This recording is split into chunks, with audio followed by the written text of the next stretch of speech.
Salut les formateurs. Alors comment choisir le titre que je vais donner à un atelier ou à une formation que je propose? Une question que je peux me poser, c'est à quel public je vais m'adresser, évidemment, et en fonction de ce que je connais de mon public et des focus qui sont les siens, je vais adapter mes titres ou mon titre. Il y a des personnes qui sont orientées problème et d'autres qui sont orientées solution. Et donc je peux choisir un titre et ou un sous-titre qui tiennent compte de ces aspects-là.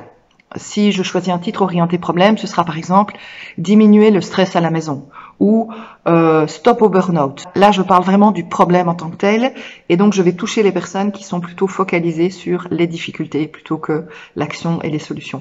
Si maintenant je veux orienter solution, je vais par exemple proposer un titre du style « S'organiser pour prendre du temps pour soi ». Là, je parle non pas du problème, mais déjà de la solution et de ce que ça va apporter, ou encore mettre mes limites au travail. Je peux choisir un titre qui met le focus plutôt sur les valeurs et l'esprit de la formation, sur l'action ou sur le ressenti.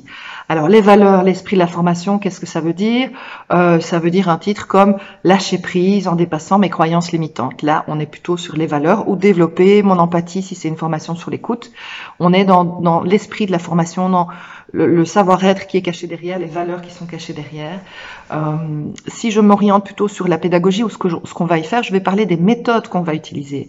Par exemple, la méthode Yukunkun pour débloquer mes nœuds. Voilà, j'explique vraiment la méthode que je vais utiliser, par quelles actions on va passer finalement, ou la communication non violente. Là, je parle vraiment de la méthode. Je peux aussi mettre le focus sur ce que les personnes vont ressentir et créer un titre en lien avec ça. Donc, par exemple, libérer mes tensions grâce aux huiles essentielles, ou détendez-vous avec la méditation Truc-Muche. Voilà. J'explique vraiment ce qui va être libéré en termes de ressenti, ce qui va être soulagé. C'est un autre focus possible. Et je peux associer plusieurs de ces éléments, valeur, esprit de la formation, ce qu'on va y faire et ce qu'on va y ressentir. Je peux choisir un titre classique ou plus décalé, marrant, choquant, qui s'adresse directement à la personne qui va y participer, avec différentes formulations possibles. Par exemple, marre d'être à plat. Voilà, ça peut être un titre un peu évocateur, un peu plus familier pour parler d'un atelier sur la gestion du sommeil. Je peux faire un sous-titre en lien avec le résultat attendu sur la gestion du sommeil. Voilà, je peux décider de différentes formulations. Alors, la formulation a de l'importance. Si je parle à l'infinitif ou sous forme de substantif, c'est plus neutre et plus impersonnel que dans d'autres manières de le formuler. Je peux poser une question ou pas, je peux parler à l'impératif, je peux parler en jeu, ce qui facilite l'identification pour le participant à la formation. Voici quelques exemples. Comment utiliser Excel pour se faciliter la vie? Là, je pose la question. Pour ceux qui ont tendance à se poser des questions et à se remettre en question, c'est intéressant de formuler les choses sous forme de questions.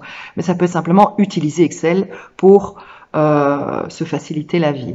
Le substantif qui va avec cet infinitif, mais ce sera utilisation d'Excel ou développement d'Excel, pratique d'Excel dans la vie quotidienne par exemple. Si je parle à l'impératif, je vais m'adresser aux personnes qui aiment qu'on leur dise quoi faire précisément, et donc je vais par exemple dire utiliser Excel pour gagner 1 heure par jour, ou utilise Excel pour gagner 1 heure par jour si je parle à la deuxième personne du singulier, ou encore parler en jeu. J'utilise Excel et je gagne 1 heure par jour. Ici, la personne pourrait imaginer qu'elle se formule cette phrase ou qu'elle la nomme. Et donc, parfois, c'est intéressant de le formuler aussi sous cette forme-là. À vous de voir ce qui convient le mieux à votre public et à votre sensibilité de formateur et de formatrice. La ponctuation a de l'importance. Si vous mettez 3 petits points à la fin d'un titre, ça évoque un peu de mystère, des choses à découvrir, il y a un peu des trous à ce niveau-là, donc ça peut évoquer ça. Si je mets un point d'exclamation, ça peut être une manière de montrer une forme d'enthousiasme, une formation qui est plutôt dans l'action. Si je termine par un point d'interrogation, je suis plutôt dans du questionnement. Donc la formation va plutôt consister à se questionner et à trouver des réponses à des questions que les gens se posent.